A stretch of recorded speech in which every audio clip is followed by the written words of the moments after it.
بسم الله الرحمن الرحيم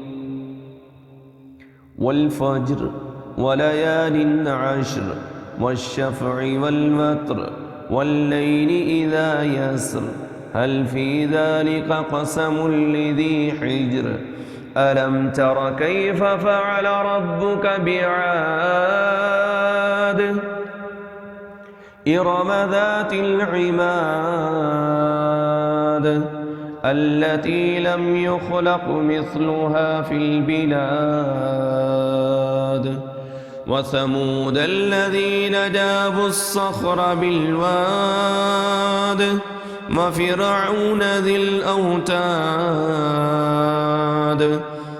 الذين طغوا في البلاد فأكثروا فيها الفساد فصب عليهم ربك صوت عذاب إن ربك لبالمرصاد فأما الإنسان إذا ما ابتلاه ربه فأكرمه ونعمه فيقول ربي أكرمن وأما إذا ما ابتلاه فقدر عليه رزقه فيقول ربي أهانن كلا بل لا تكرمون اليتيم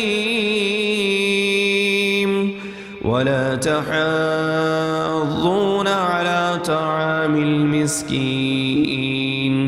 وتأكلون التراث أكلا لما وتحبون المال حبا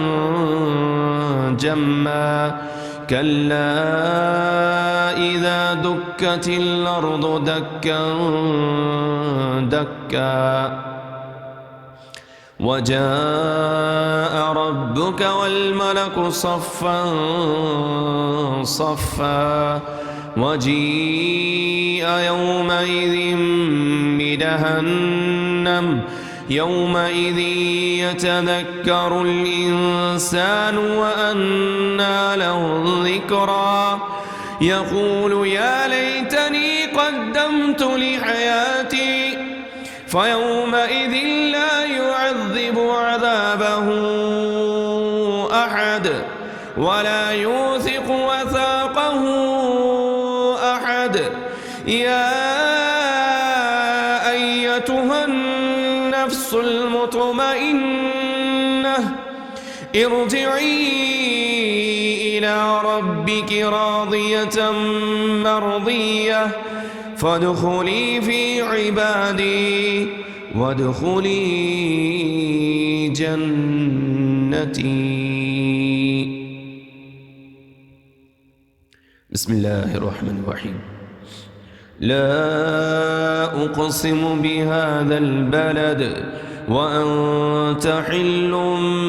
بهذا البلد ووالد وما ولد لقد خلقنا الإنسان في كبد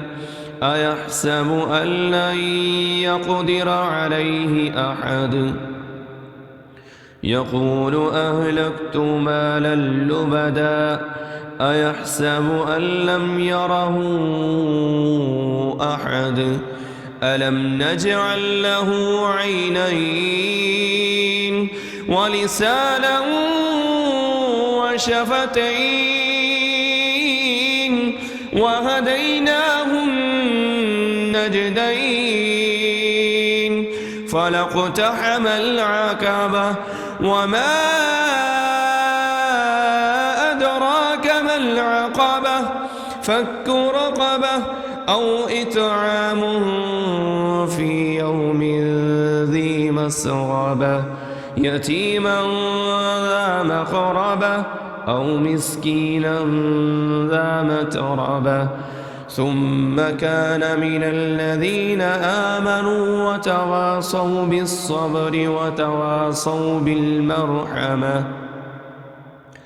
أولئك أصحاب الميمنة والذين كفروا بآياتنا هم أصحاب المشأمة عليهم نار